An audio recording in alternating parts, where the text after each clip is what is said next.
Online education के अंतर्गत आप सभी का स्वागत है छात्रों।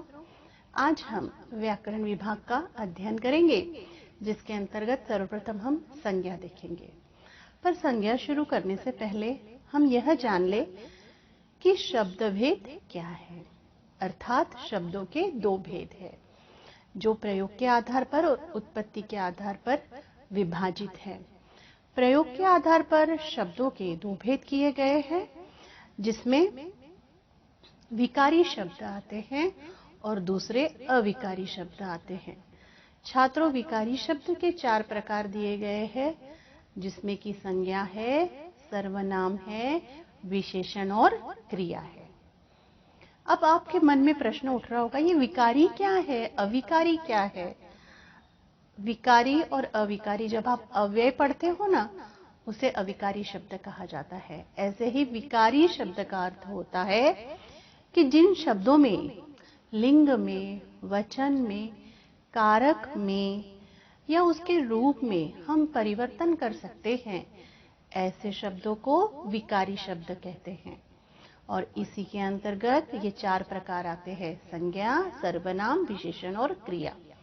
आप जैसे एक आधा वाक्य बनाइए छात्रों, और उस नाम, जैसे मैंने कहा कि गोपी खेलता है, आप कहेंगे कौन खेलता है? गोपी खेलता है। हम गोपी के स्थान पर संजना भी कह सकते हैं, वंदना भी कह सकते हैं, या कोई भी नाम लगा सकते हैं। तो छात्रों, नाम परिवर्तित हुए कि नहीं?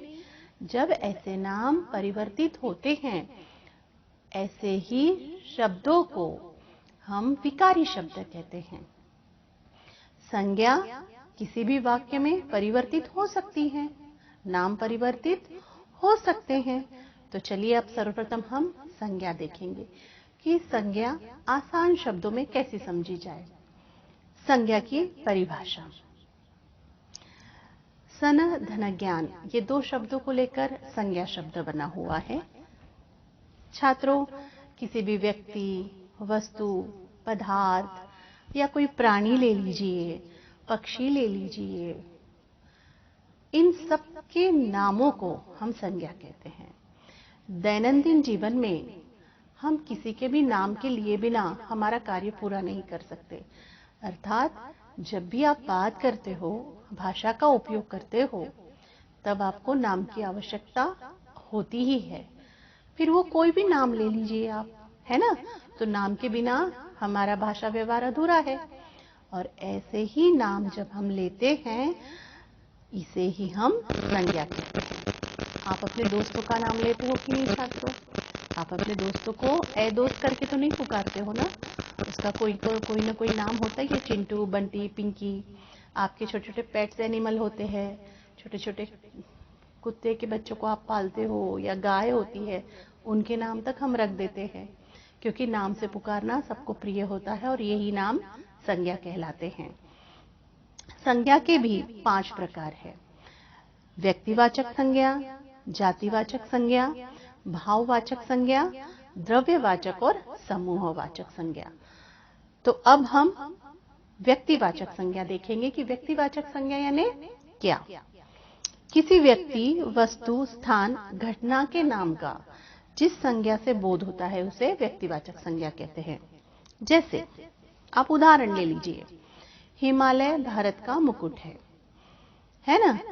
गंगा हिमालय से निकलती है, गीता रामायण पढ़ती है, मोती ईमानदार प्राणी है। जहां किसी व्यक्ति का बोध होता है, उसे व्यक्तिवाचक संज्ञा कहते हैं। जैसे हिमालय, गंगा, गीता, मोती, ये जो भी शब्द है, यहाँ कोई व्यक्ति, प्राणी, जगह, स्थान के नाम का बोध हो रहा है, अतः ये सब संज्ञा क्या हुई? व्यक्तिवाचक।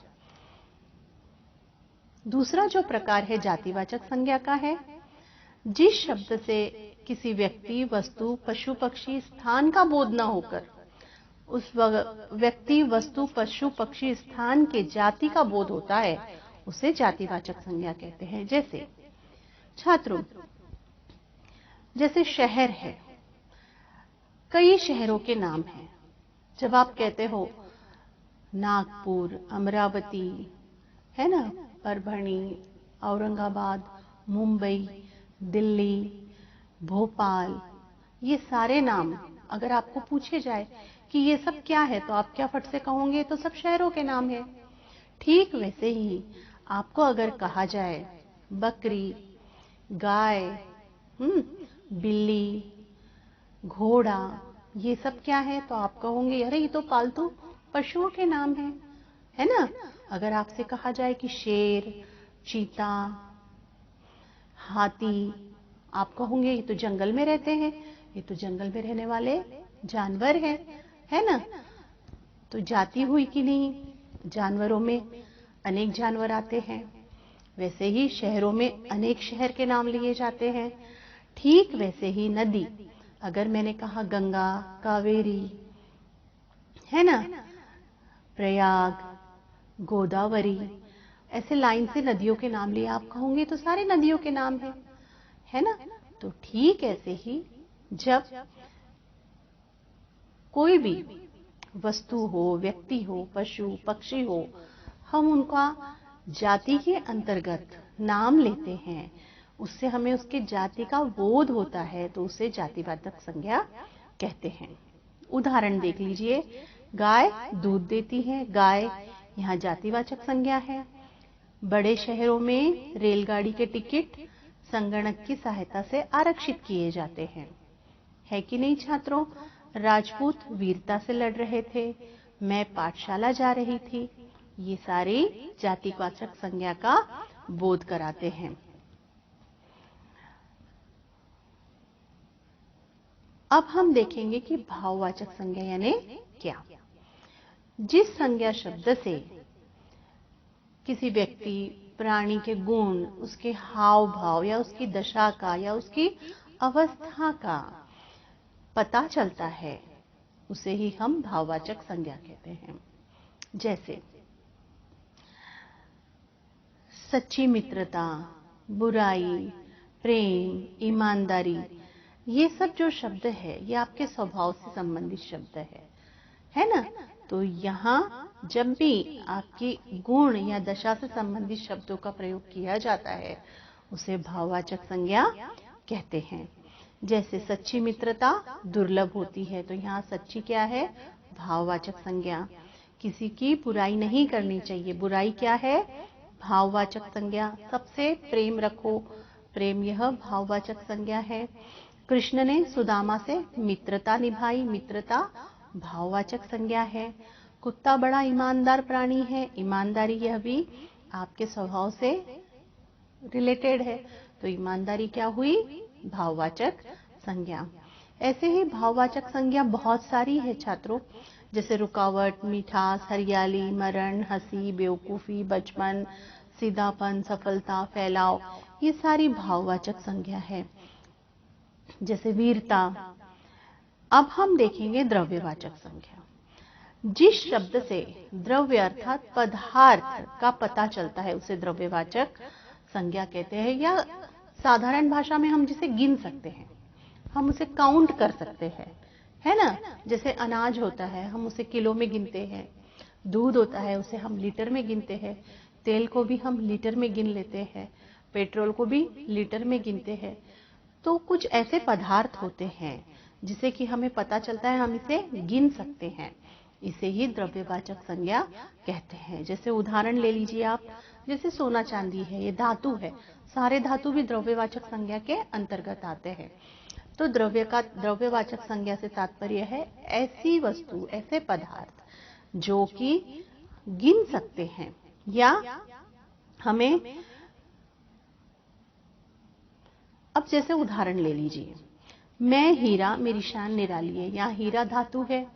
मक्खन से घी बनता है, घी को हम गिन सकते हैं, किलो में भी और लीटर में भी।